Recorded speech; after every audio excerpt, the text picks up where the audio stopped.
Hai, Assalamualaikum. Nama saya Faizal. Saya daripada Taiko IOI City Mall.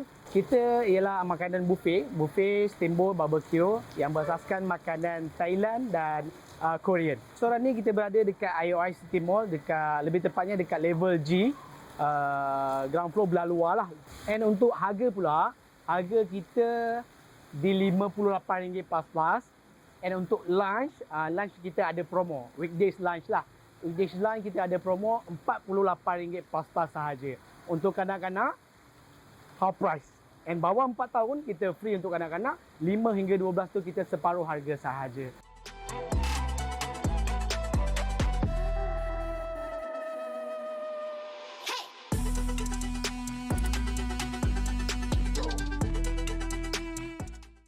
Yang best kat sini, kita ada perapan daging daripada Thai. And perapan daging kita ada beef slice, beef black sauce, lemongrass, dan ada lamb juga, ada lamb soda juga. Untuk makanan Korea pula, kita ada kimchi, Korean rice bowl, Korean fried chicken. Yang tu pun ada juga kita kat sini lah. Untuk dessert, kita ada macam-macam juga dessert dia. Kita ada mango sticky rice, banana pancake, ada mango cream mousses, mango chocolate mousses pun ada juga kat sini. Yang paling best kita ada bingsu. Ada macam-macam flavor bingsu lah. Ada mango, kiwi, strawberry, peach, blueberry pun ada juga. Yorang kena try lah bingsu kita orang.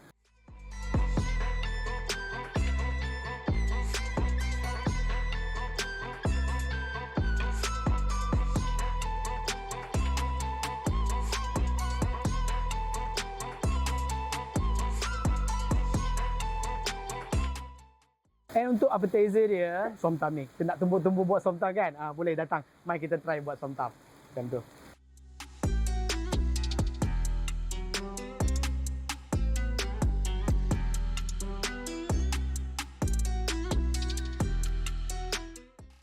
Untuk harga, kita start daripada RM78 plus. Sini RM58 plus.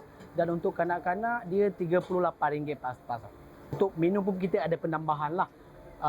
Kita ada sate daging, ada sate ayam, dengan kita ada Korean fried chicken pun ada, ayam goreng. Kita ada pad kapau, pad thai, dengan ada thai lemak laksa.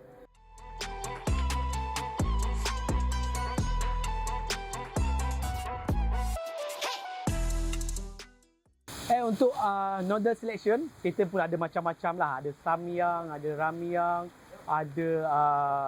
ada noodle jugalah, you boleh try, boleh masak. Kita boleh sendiri masak lah, nak masakkan kan kat sini. Nak minta staff masakkan pun boleh juga. Okay guys, jangan lupa datang ramai-ramai kat Saiko. Rasai pengalaman makanan Thailand and Korean. Booking cepat-cepat sebelum full house.